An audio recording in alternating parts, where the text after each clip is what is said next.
Welcome to Cinema of Meaning, the podcast that seeks to explore the depths of what cinema has to offer.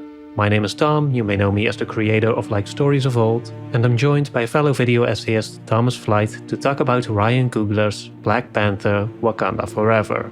First off, a little apology from my end because Thomas and I were talking about Wakanda Forever, and after about 45 minutes I realized I was actually recording the audio through my camera instead of through my microphone, which sounds a lot better. So I'm sorry for the slight mess up there, and I hope you can forgive me for sounding a little worse for the first 3/4 or so of this episode. Okay, so now back to Wakanda Forever.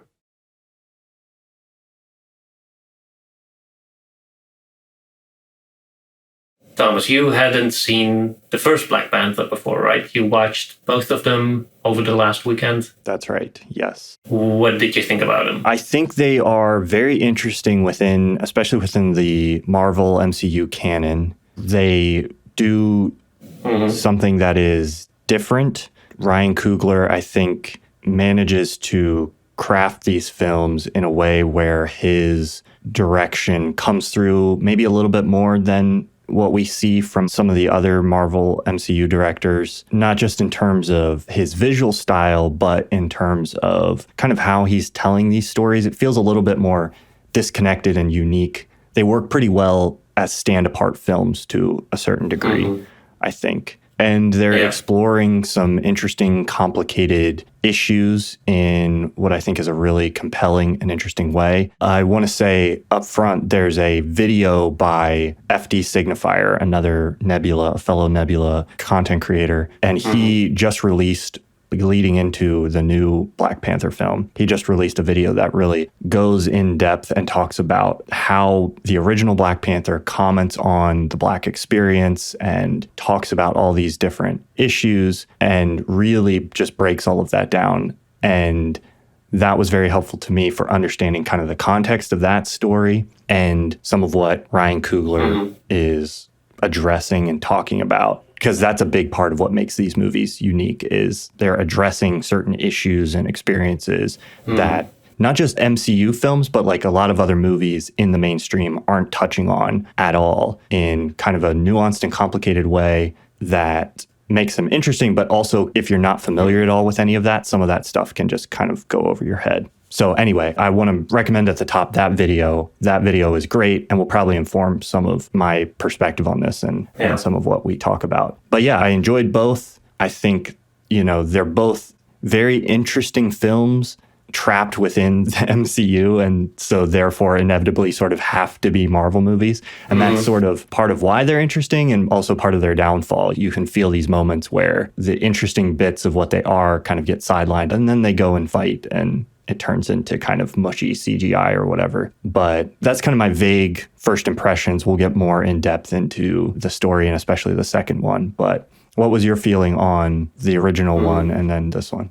I liked the original one. I thought it was fine. It's kind of in the category of Shang-Chi for me. Like, it was fun, but slightly not forgettable. But I think, as you said, they all end up being limited by being Marvel movies to some extent for me. And that's also what makes me feel somewhat conflicted about them trying to touch on these deeper themes, because I watched that video too that you mentioned, because half a continent, or like a full continent away from the United States and the Black experience as he talks about it over there. So a lot of that stuff and a lot of the American culture in general goes over my head kind of when it's referenced in movies. But it's kind of like there's an inherent tension there. As a critic, like, I want to approach movies for what they are. Like, I'm not going into a superhero movie with the same kind of expectations as a Andrei Tarkovsky film. Like, I'm not expecting some deep exploration of faith or existentialism in just a popcorn movie. Like, I'm fine with separating the two. Like, I enjoy Michael Bay as much as I enjoy Terrence Malick. Like, depending on what mood I'm in, of course. But so whenever a movie, especially Marvel, tries to do like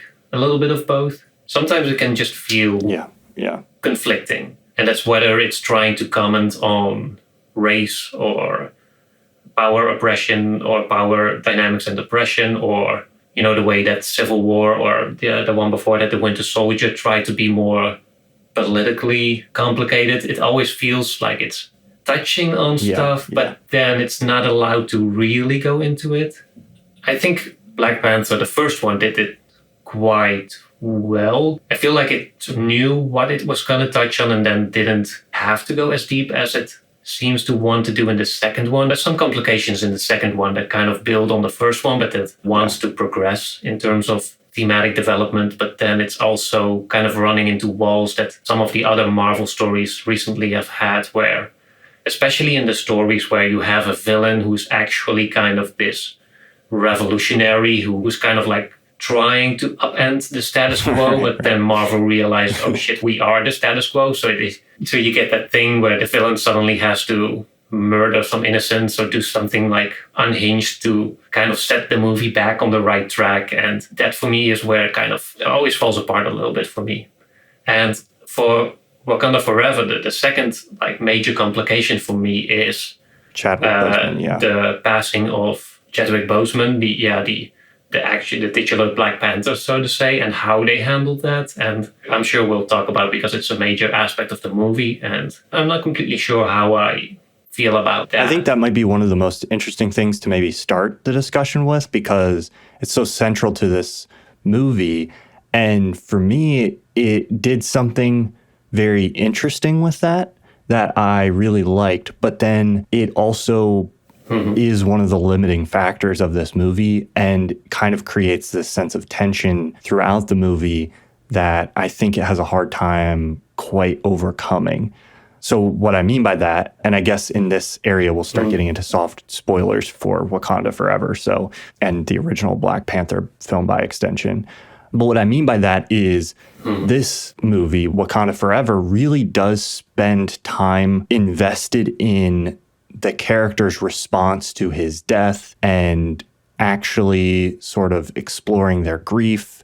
And it doesn't just kind of step past it and ignore it and go on and, okay, we're going to do something else. The whole movie really ends up kind of being about grappling with that. And that was part of what I loved the most about it, were these like softer moments, especially with Shuri and with Ramonda, the queen, where they are just dealing with the death of their son and brother and trying to come to terms with that and grappling with it and dealing with this grief. Those are some of the best elements of the film. But then there's also a vacancy throughout the movie, and there's a missing piece that in some way aids in that feeling and that exploration of that theme.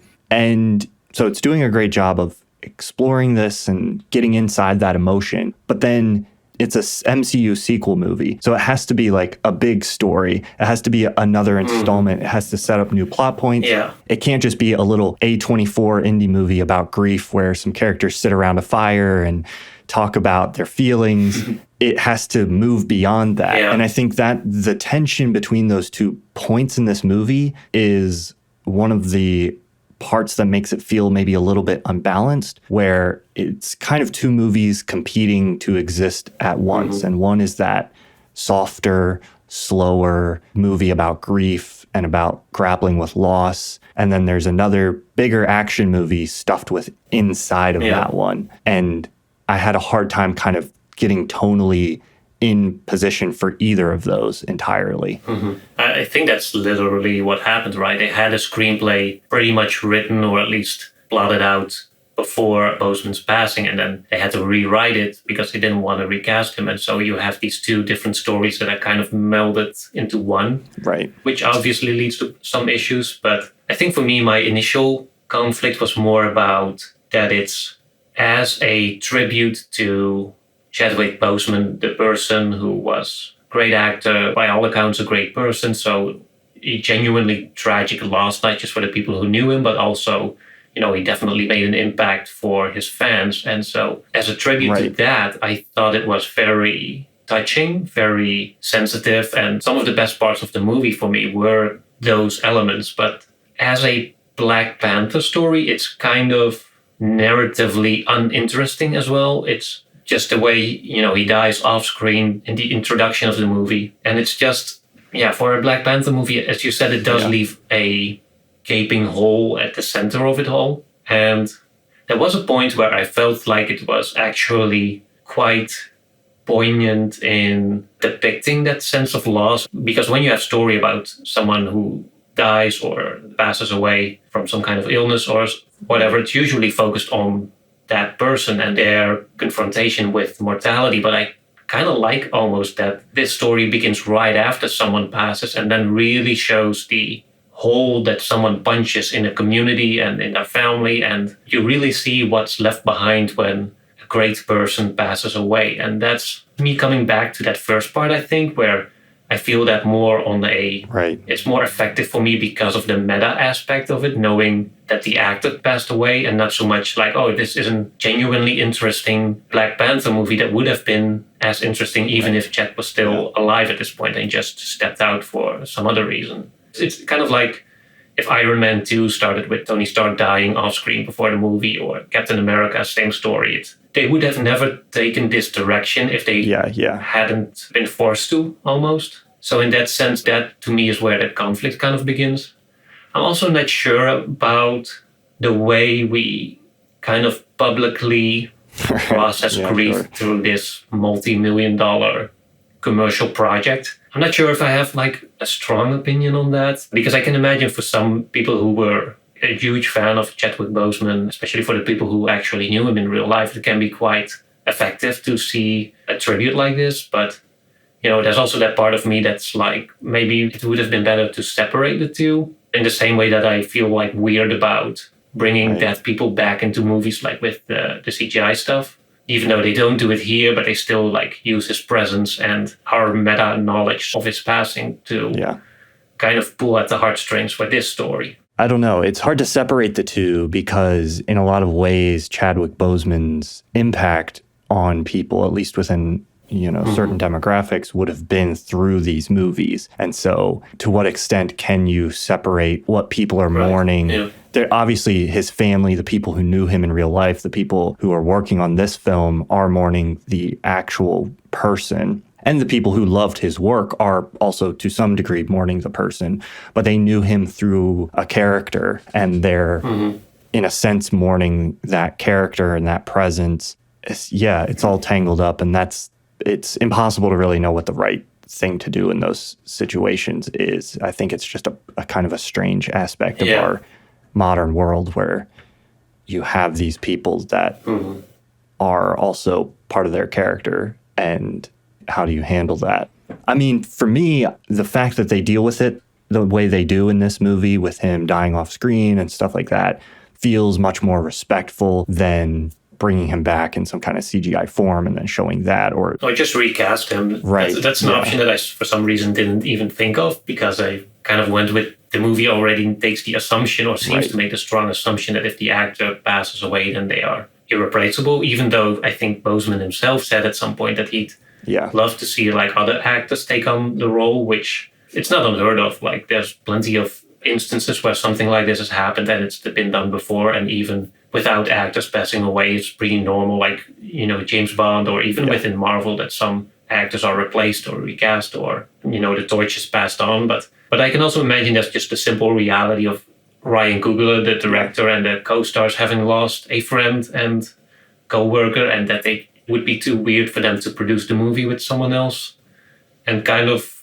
for all like outward appearance, pretend that it's still the same story, even though for them, like, the heart of it is gone. Even if some other actor could play Black Panther very well, it would still, you know, it wouldn't be the same. And especially given the amount of time they had. I think Chadwick Boseman passed away months before the production for this started. So they were kind of scrambling to rewrite this as they were creating it. And I think given that context, especially when you look at the track record of movies that have something catastrophic like that happen to them, a director swaps out or has to drop out, or other movies that have had to reshoot a bunch of scenes, it can also often turn into a huge mess. And this movie is messy in certain ways, but a lot of that, I don't know, I feel like this situation was handled about as well as you probably could have expected it to, given the amount of time and stuff that they had to kind of work with the scenario.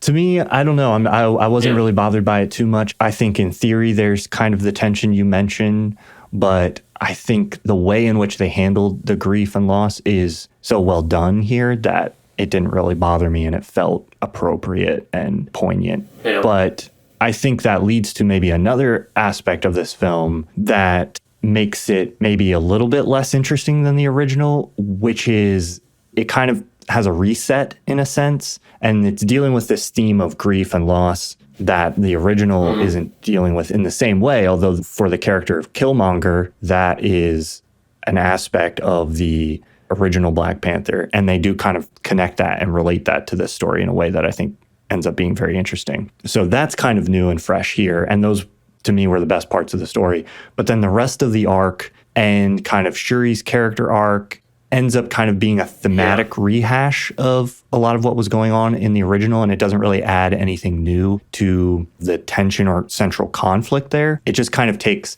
the conflict between the two ideologies of T'Challa and Killmonger from the first and puts that inside Shuri herself, and she's kind of having to battle that out, and brings in the character of Namor and kind of rehashes a lot of the same thematic tension between those characters. That's not bad. I think that's interesting ground to cover. It was interesting in the first. It's still kind of interesting here. There's a lot you can say about those themes. They're deep and rich and interesting, but I didn't feel like this movie really pushed the kind of conversation that the first one was having. A lot of what FD Signifier talks about in his movie, the tension between different approaches to dealing with the Black experience from Africa, from Black Americans. Here, it's kind of extended, and then the Maya culture is integrated into that. So it kind of expands things outward a little bit and touches on how oppressed or marginalized, colonialized indigenous peoples around the world are pitted against each other in the same way that in the first one, different Black people are pitted against each other. So it's shifting it slightly into new territory, but it didn't feel like it had anything new to say to me in that discussion. Yeah, it made me wonder a lot about what the original movie would have looked like if it still had a T'Challa in it. Because that, for me, like going back a little bit to just the premise of the movie, is that it kind of feels like you now have a movie made up of secondary characters instead of one that truly has like a main character. And it's not to say that the roles that we had, like, or the secondary characters, were bad. And I think the movie's actually almost saved by having these characters being played by excellent actors and actresses, which really like filled the hole that Boswick left to some extent. But they were initially written as secondary characters or set up as such in the first movie, and they still so that feeling still lingers in the second one. It feels like they had a character arc for T'Challa in mind and one for Shuri, and then because T'Challa was no longer with us, that his character arc became sort of blended together with Shuri's, and she now has these multiple different phases or journeys that she goes on. There's the bit where she has some tension with her mother about the value of technology versus tradition and how she values one more over the other. Then there's her coming to terms with her grief over T'Challa, over losing T'Challa and not being able to help him, which resolves at the end with her burning her own funeral clothing. And then there's the revenge struggle that's kind of introduced at the last second. Like, I think that's at the sort of like the darkest moment of the script, like where everything goes wrong, like right before the third act, that, spoiler alert, that her mom is killed by Namor. And that's what instills this new character arc of her, am I going to do the revenge or am I going to take the high road? It feels like there's multiple things that are set up at the end, one of which, the whole technology versus tradition thing, to me doesn't get resolved in any meaningful way. The whole discussion doesn't seem to contribute that much thematically. You know, there's the mother argued for the ways of the past, the kind of naturalistic way of going about the things where, because the Black Panther, the sort of herb or flower that turns people into Black Panthers, is gone now, so we should let it rest. And Shuri is like, well, to hell with that, I can make my own. So like, where's the line between to what extent can we take control over the nature or kind of envision our own path to what we want to do with technology or what we can achieve, but both sides seem to win at the end. She does get like all the new Iron Man suits, and she also gets to be the Black Panther again. So I'm not sure if that goes anywhere or does anything really. Right. She does the ceremony at the end that they were starting in the beginning that her mother was trying to get her to do. So there's an element there of her kind of practicing out that piece of ritual and maybe finding an appreciation for it, but that's not super developed. That discussion doesn't really end in the same way. You know, they have, I think there's also a philosophical side to that theme where they're doing that ritual in the beginning and then they get interrupted by Fishman coming out of the water as, what's his name, to M'Baku calls him.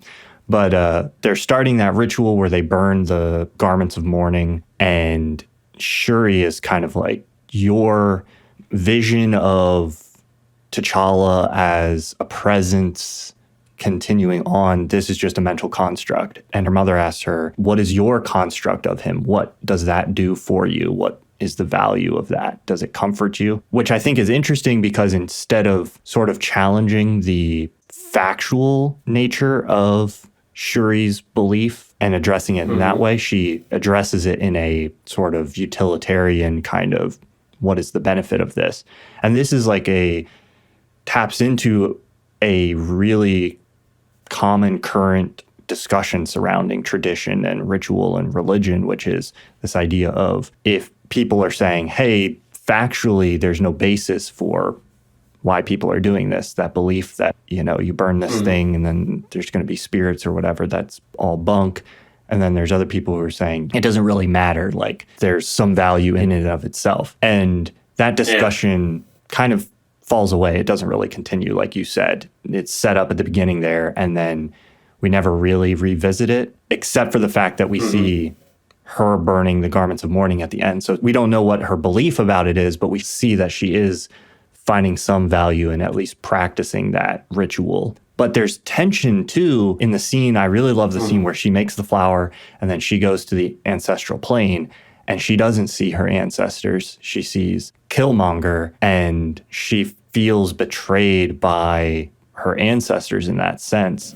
I think that scene is really interesting, and it kind of not sidesteps that discussion, but it makes her character arc a little interesting because she never encounters evidence that changes her belief about whether or not those things are just a mental construct. She doesn't get to stand there and see her mother in that moment. But she did see Killmonger, who's also dead. To me, it just felt such a strange place to discuss this because, you know, at this point in the Marvel universe, there's other dimensions, there's magic, and T'Challa also already went to the ancestral plane. So, I mean, surely he's told Shuri that the thing was real, and because she literally disputes the existence of the ancestral plane, which, I don't know, it felt a little bit silly. It's like, I don't want to say cheap, but it may be a slightly immature exploration of the afterlife and what it means to us or how it functions culturally. But yeah, I like what you said about kind of the way it questions the utility of certain beliefs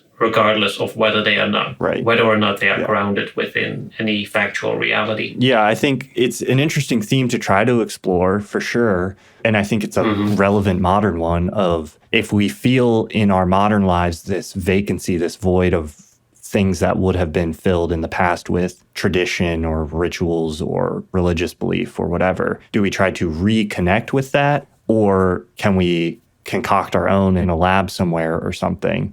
But yeah, I think also that whole discussion is a little bit thematically hamstrung by the fact that ultimately, like we said at the beginning, this is an MCU movie. And within that broader context, not just within the context of this movie's relationship to the MCU as a whole, but this movie's relationship to the other Black Panther movie, as you said, kind of muddies those waters a little bit. So yeah, it definitely feels like it's like dipping its toes into some of those themes. But at least for me, I didn't see any kind of deeper exploration beyond just kind of touching on them and laying them out there. Yeah. And I think it's also just because, as we said, that within the movie itself, it's just one of the things that's going on. Because at this point, we barely have even talked about Namor and his whole presence, basically, and his character, his motivations, his impact on this story. And do you have any general thoughts on his presence and what he brings to this movie and perhaps to Marvel as a whole. I like the character and the actor and the performance a lot. I think the kind of conflicted character that he is very interesting in the same way Killmonger was kind of interesting, where he's this bad dude, he's sort of revolutionary, but you can also kind of empathize, at least to some extent, where he's coming from because of the way they set up the character. And he's been alive for thousands of years. He's seen all these atrocities happen. And so wanting to rise up against that and kind of defend your people from that and avenge that is this relatable position, which I think always makes for a more interesting antagonist or villain than if you just have somebody who's trying to be the pure evil or something like that. That's where kind of I think this story ends up being sort of a replay of some of the themes that we saw in the first. I'm not sure where he really is that distinct from Killmonger. And I mean, he's definitely different and interesting. How did you feel about him? I was hoping for it to be quite interesting because I really liked the premise of him, because he's not really a revolutionary, but rather he is someone who rebelled and then turned reclusive. Like they've built this underwater city and they kind of want to live there and be left alone. And that's what they've been doing for the last hundreds of years or thousands perhaps. But I kind of like the way T'Challa or Wakanda doing the right thing at the end of the first movie. They revealed their own presence. They opened up their resources to the world and they offered to extend a helping hand. That as a sort of consequence of that, almost as collateral damage, that's what made the whole world kind of figure out the thing about the vibranium, the special metal that they have. And that made other countries curious and even fearful because it's kind of this almost nuclear weapon type of deal. Like if every country had it, they could significantly shift their own power position. So it makes sense that because of Wakanda's opening up, there's other countries that now react and go do their own thing, an effort in which they stumbled upon this underwater city. I thought it was Atlantis, but then later I realized, oh no, that's Atlantis that's the other universe. But anyway, so I like the idea that the two of them are linked, that his community is threatened because Wakanda tried to assert their own in some way, which I'm not sure how that dynamic would relate to any real world situation or if that's something that's taken place, or I can imagine it has, but I like the idea that, you have these two, I wouldn't say Wakanda was marginalized because they had so much wealth, but they kind of revealed themselves in some way, they asserted themselves, and that caused a reaction for another group that's also wanted to be left alone and are now attracting unwanted attention and potential invasion and colonization, perhaps even from an outside source. In this case, pretty much the global West. So that I think was a really interesting setup for a story to unfold. And I like that he doesn't go, I'm going to kill everyone just in case right away, but that he actually tries to seek an allegiance with Wakanda at first. And which at this point he's acting like very reasonable, because we get that early scene where the French, I think, are trying to raid some kind of Wakanda facility on some Wakanda outpost outside of Wakanda. And it's kind of juxtaposed in this interesting way with the Minister of France, talking about how they would never do such a thing. And then they bring in the soldiers, like sit down, you hypocrite. And that's like real stakes. That's like real setup for a threat that's looming over their heads. And that makes it reasonable for Namor to also be worried and take action in response. And so I really liked the dynamic right up until Shuri was taken down to the underwater city. And that's where they kind of have this heart-to-heart. They talk about their own communities and how they set something up for themselves. That's where the movie could have gone in a really interesting direction for me if Shuri had accepted his offer in some way, or at least like that Namor would have reacted more reserved, maybe. I'm not sure if that's the best word here, but I kind of lost interest at the moment he said, like, okay, you don't want to join me, then I'm going to kill everyone. Or even like if, he couldn't go past the point of wanting to kill the scientist who had discovered or who had built that vibranium detector machine. So at that point I realized, like, okay, I can now predict the rest of the movie. They're going to have a falling out. He's going to be the enemy and he's going to be killed off as just another Marvel villain that has all the right reasons for acting, but does so in the unsympathetic way to make sure our allegiance stays on the other side. It's also what happened in Falcon and the Winter Soldier. It's what happened in the first Black Panther to some extent. It's just a character arc that I'm growing tired of a little bit.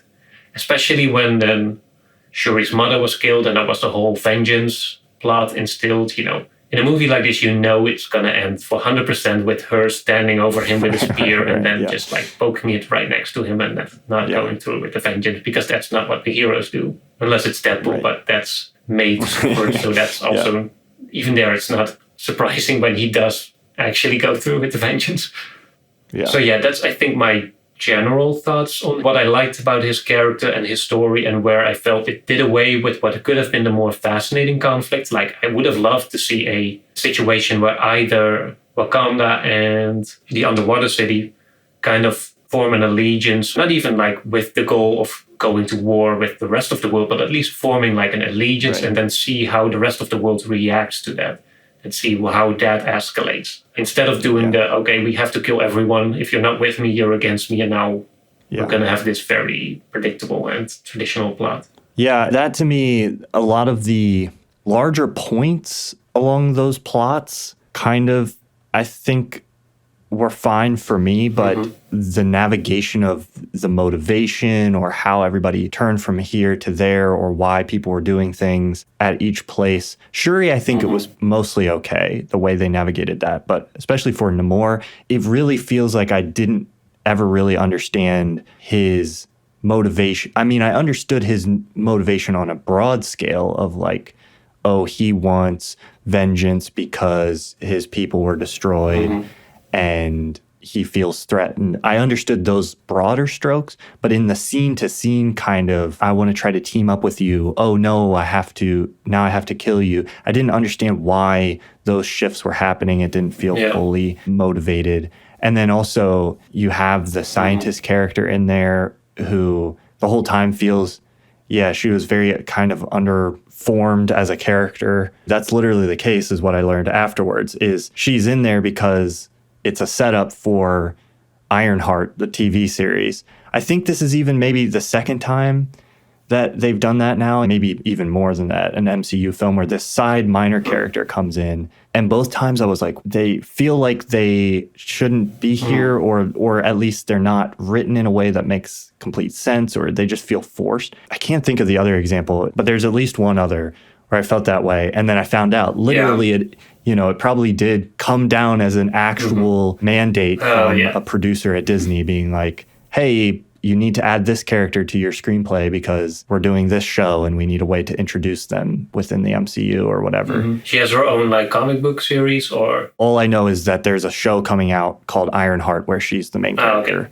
But yeah, those are the things where you're just like, why is this the way it is? And then you realize, it's probably because it was forced to be that way by sort of the Disney machine. Yeah, because her presence and especially Namor's fixation on her is what felt kind of diminished his character arc for me, because he wants to kill the scientist and then he figured then we're all right. And I thought like, okay, that's just doesn't seem like reasonable. Like killing that one scientist isn't going to prevent the genies out of the box, so to say, what's killing that one scientist going to do? And then even when Shuri says like, okay, we bring her to Wakanda, we just keep her there, keep her safe, away from the influence of the other countries in the world. Even that wasn't good enough for some reason. He still was so fixated on having her killed, which I think only served to make sure like, okay, you're the bad guy, stay in your lane, don't be like too good of a revolutionary, otherwise we're going to have to do an actual revolution in real life. Which is what we don't want to do. Yeah. I feel like for a guy who's been alive for at least 1,000 years or something, he should be a little bit more pragmatic, or like not quite so caught up in like a what seems like a tiny detail. I guess the idea is that the reveal and the possibility of the vibranium getting out, he sees as just this like kind of unforgivable betrayal of what they're using to protect themselves. But it's just very underbaked and didn't quite land for me. And then ends up being a little bit predictable. Yeah, and I think that's also where the whole setup with the CIA doesn't come together. Yeah. We have what's that character's name again? Ross, something Ross. Oh, yeah. The Hobbit, yes.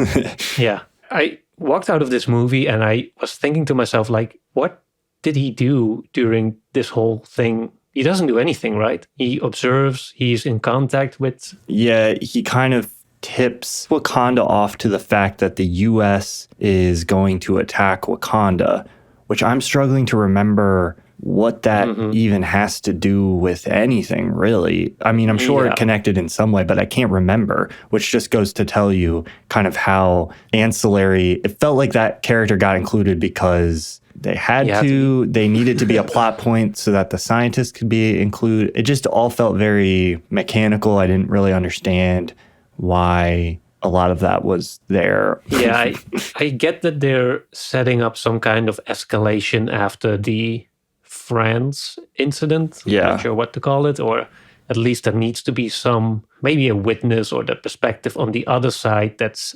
communicates to us that there is indeed reason for worry or responsiveness on the Wakanda side, that them opening themselves up to the world isn't just gonna be received with like hugs and kisses and stuff. You know, there's gonna be political consequences that resonate throughout the established nations, the established status quo, the power dynamics, and there's naturally going to be a response to that, which Wakanda may have been too naive about, at least from Ross's perspective. Like, he's kind of portrayed as the CIA, but the good one. And then he kind of underestimates also that the bad part of the CIA is up to more sinister stuff than he initially assumes. But yeah, that doesn't really resolve into anything. I'm not sure if that's set up for a future story, which I would have liked to see that story in this movie rather than see it being set up for a future installment, which would kind of render this movie pointless to some extent, or as like the stepping stone that's just here's what you need to know before we get to the real stuff later on. Yeah. Because the whole climax of the movie revolves around Namor and his conflict with Wakanda, and the United States and the rest of the world is kind of excluded from it at that point. Yeah. It feels like Marvel has kind of fallen into this weird storytelling trend. It feels like they're needlessly setting up future stuff, because if they want to do a conflict like that in a future story, you know, you could have cut out all of those scenes with Ross. It's probably like 10 minutes or not even that. And then just have them set that up fresh in the movie that's actually going to be about that, instead of planting all those seeds here and there to see what could pay off in the future. But I wasn't too excited about that. Yeah, it was just kind of forgettable and it didn't add much. And I don't know. My wife and I walked out of the theater and she was just like, I don't know, I might have left the colonizer in the chains because, what's her name, says that. Okoye. Yeah, she says that line when she rescues him. My wife goes, I think I might have left him in chains. And then I was like, you don't know what she did with him after she got him out of there, because they don't even show what they do with him. It's like that inconsequential of kind of an arc. It just felt very rote and kind of in there. And then you add those things onto the fact that this is like a 2 hour and 40-minute movie that really feels like 2 hours and 40 minutes long, which I know that's like the normal length for a Marvel movie now, I guess. But it's too much. It really felt like it could have been pared back into something a little smaller, and it felt like it could have been pared back into the movie. It kind of felt like it wanted to be at the beginning and the end. That worked the best for me. And you could have still kind of slipped some of the conflict in there. You could have had Namor, you could have had some of this, but if you cut the US out of it entirely, it almost would have been cleaner and more compact and maybe easier to navigate those motivations. Or like you're suggesting, make the big movie and have things actually come to a head, added an additional layer of conflict that might have given it the weight that it feels like it kind of was missing. But maybe some of that is like, that feels like that could have been the arc for T'Challa, where, okay, let's go to this next step. He's decided to open himself up to the world, and now he realizes that's going to bring with it conflict and cost and things like that. That's kind of an arc you can easily conceive of there. So maybe that's some of where it was going, but there's a little bit of a reset here. Probably. And it kind of has to start over. Because it could have been a real Dark Knight-esque story in that sense, where you have Batman Begins that sets up the Batman, and at the end of the movie it's suggested that, oh, you know, it's not going to be as easy as you think. And then in The Dark Knight, indeed, we really deal with the consequences of the Batman being now a thing. And I think that maybe Coogler had something similar in mind based on the little bits and pieces that we have here, where you have T'Challa or Wakanda stepping onto the global stage and then having to deal with what that really means and what the real implications are of that. And it's a shame almost that they didn't get to explore it in the way that they did, or because the way it is now, it just feels kind of, Yeah. Because now it also is the movie about grief and community and what that means. The one thing I did like about Shuri's revenge plot or character arc is that at the end it does come back to her having seen the underwater community and kind of relating it to Wakanda itself. Right. It's the cliched resolution to any revenge story where there's that recognition of like, you have humanity and I have humanity. There's it's sort of the positive version of we are the same, you and I. Right. Which Killmonger, I think, also does in that ancestral plane sequence, as every villain does at some point, where they try to point out to the main character that they're actually the same, even though the main character refuses to acknowledge it. Yeah. But I wonder if that may have been originally T'Challa's revelation, because I can imagine that in the original story, his mother would also have passed away, and that maybe he was the one who really came to struggle with then wanting revenge. to, or feeling the need, the necessity to destroy Namor and his people in order to preserve his own. Yeah. Because he also already went through a revenge arc. So I don't think an exact repetition would have been as interesting. And I think that's maybe where the whole idea came from, that he does come to realize, or now in this case, Shuri comes to realize they're both the same in the sense that they have communities, loving communities, or by all accounts, prosperous, or communities filled with people or beings that want to preserve themselves, that want to stay alive, that want to stick together and, kind of have the humanity that follows from that, have that be the motivation to form a bond instead of break them and resort to violence. Yeah. But I wish it would have been able to come together more effectively. Yeah, I think it's a little bit of a cliche turn there. It is effective, I think, at least for me. That cliche is kind of a cliche for a reason. There's that one shot in particular. There's a little, I forget exactly which moment it is, but there's a little use of montage during some of these sequences. There's like a shot of one of the Maya people like reaching out a hand. And I think it suggested this is kind of what Shuri is seeing or envisioning. And those moments are really well crafted. The cinematography is great. I think the editing is that. I noticed in the credits, Kelly Dixon, who was an editor from Breaking Bad and Better Call Saul, worked on this with some other editors.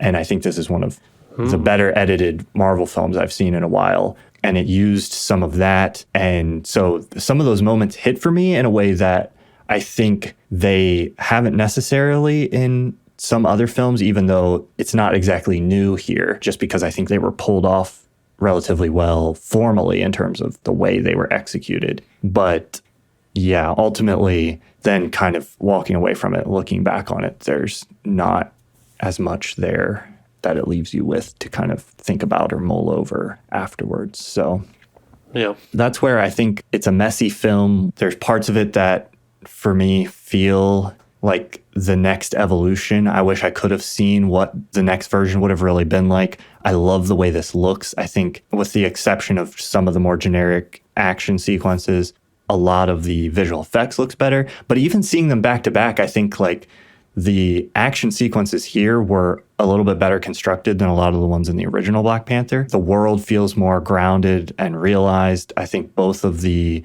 Wakanda and the other world that I'm forgetting the name of look cool. The designs are very cool. The costumes are well done and all of that. And those softer, quieter moments with Shuri's arc feel good and genuine. Those performances are good. Nakia, played by Lupita Nyong'o, is phenomenal. That whole central cast of Wakandans is great. Loved all of those. And it's still, as I said, it felt like secondary characters still a little bit, but it's the best possible option to, if you're forced to have like only secondary characters, this was the best worst case scenario. And also shout out to M'Baku's character, who I really enjoyed in this movie. Yeah, he was fun. I don't remember him exactly from the first movie, but he was this more brash kind of, he still is this kind of crass person who's all about punching people with his stick, but then he's kind of large and kind of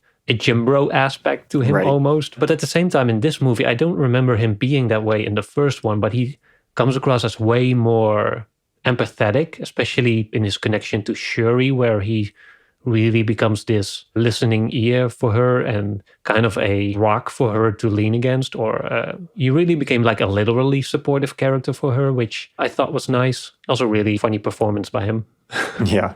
He had maybe all of the good comedic relief. Well, there was a few funny lines when they were over in America dealing with the scientists. But yeah, he had most of the comedic relief in Wakanda itself. Because he does feel somewhat out of place as this Flintstone character almost between this high-end, technically advanced Wakanda, who's way more elegant, also in the way they do combat and stuff, where he's, as I said, like he's pretty much bashing people with a stick or like I don't even know what his weapon is, some kind of staff. But yeah, so I like that they added some actual character to him, especially like some softer elements, which you don't usually see in a character that plays that kind of more supposedly like raw, masculine warrior type energy. Yeah.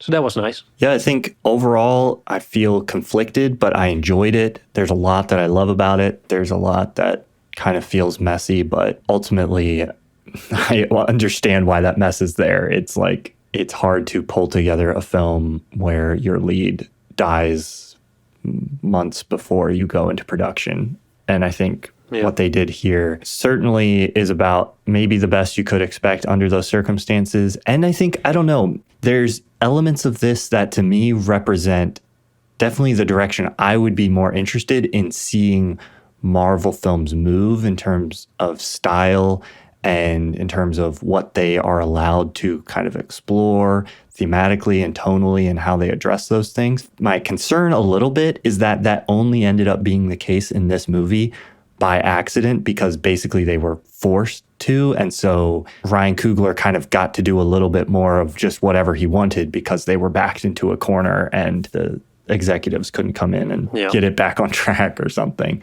Because the best parts of this movie to me are the ones that would have been added in because of sort of the change, the moments that deal with the grief. Yeah. So it's like that almost opened the door up a little bit for some authenticity and originality to come through that I can only imagine was being created kind of at last minute. But maybe that last minute off the cuff sort of element of things allowed for a freedom that doesn't normally exist in the studio environment of production. Yeah, I definitely feel that the elements that dealt with Boswick's passing away and the sense of grief that's present because of it in the characters represented most of the emotional core of the movie for me, to the point where I almost wonder if the movie had been made as planned, if it would have been a more generic feeling sequel almost.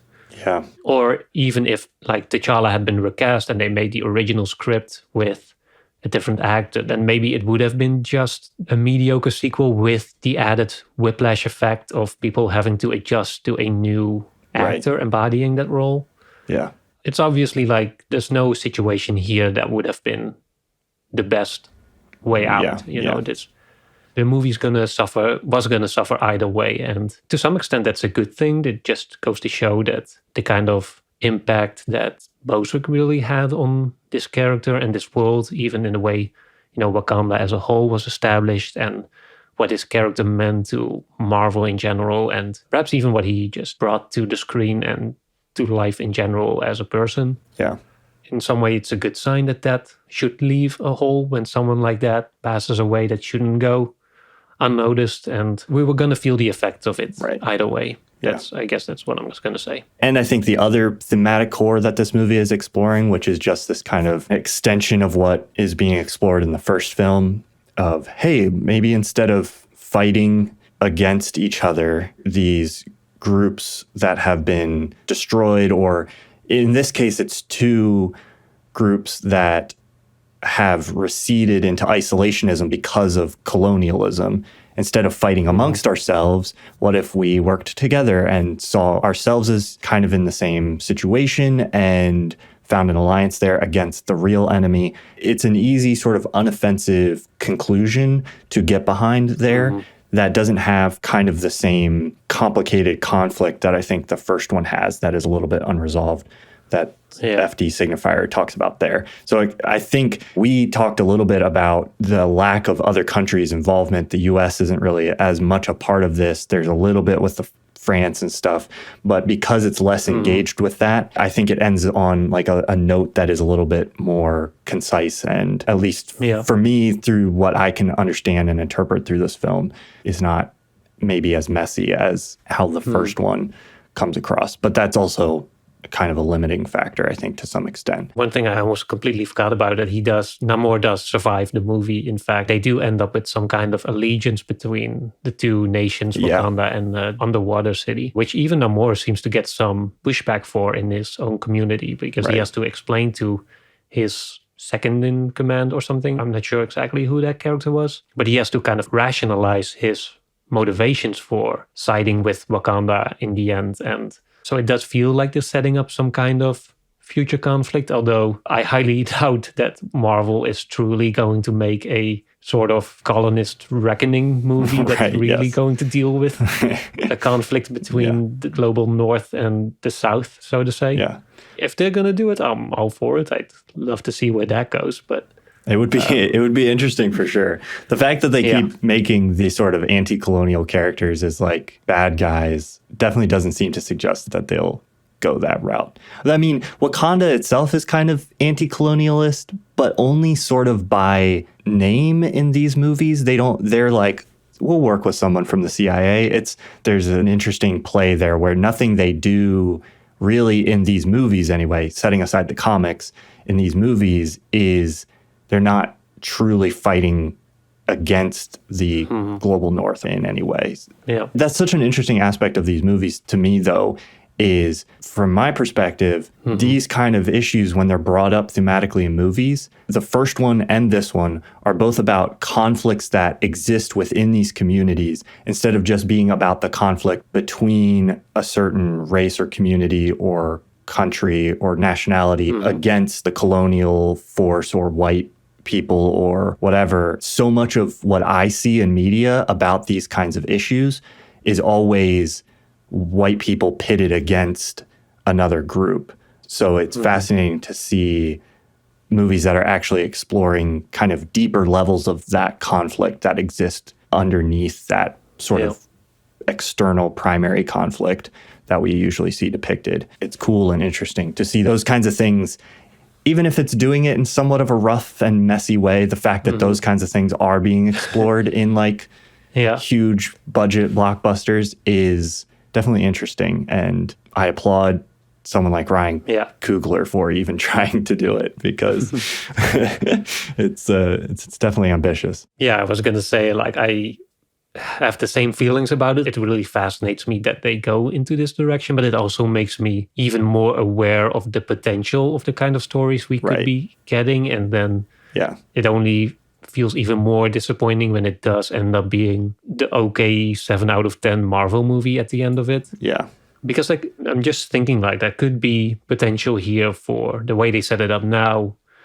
That could be like potential to have another Civil War movie, because Captain America Civil War, that basically was a story about heroes, or at least two groups of sympathetic characters being thrown against each other because of philosophical and political differences. Yeah. And I feel like they're slowly, or at least it seems like they're slowly setting up something similar here about global politics and kind of the post-colonialism, the kind of the conflicts that arose from that. And it could be an interesting perspective there, where you have Namor and maybe other places like it, France and the US and the other former colonial powers, and then Wakanda being sort of struggling to navigate their own position within that. You know, that's the kind of storytelling I'd be interested in at this point. But again, I'm not sure to what extent we're gonna be getting it. But as you said, I admire Wakanda Forever for at least dipping its toe a little bit into those waters, literally. Yes. And we'll see where they take it from here. Yeah. Thank you all for listening. If you enjoy the show, be sure to check us out on our creator-owned streaming service Nebula, where you can experience our podcast ad-free, listen to all of our episodes a week early, and get access to monthly bonus episodes. This month, we're discussing the new All Quiet on the Western Front. Before that, we did Upstream Color, Alien Covenant, Drive, and many others. Right now, the best way to get access to Nebula is by signing up for CuriosityStream, which comes with a free Nebula subscription. To learn more, visit curiositystream.com/cinemaofmeaning or just follow the link in the show notes, and we'll see you again next time.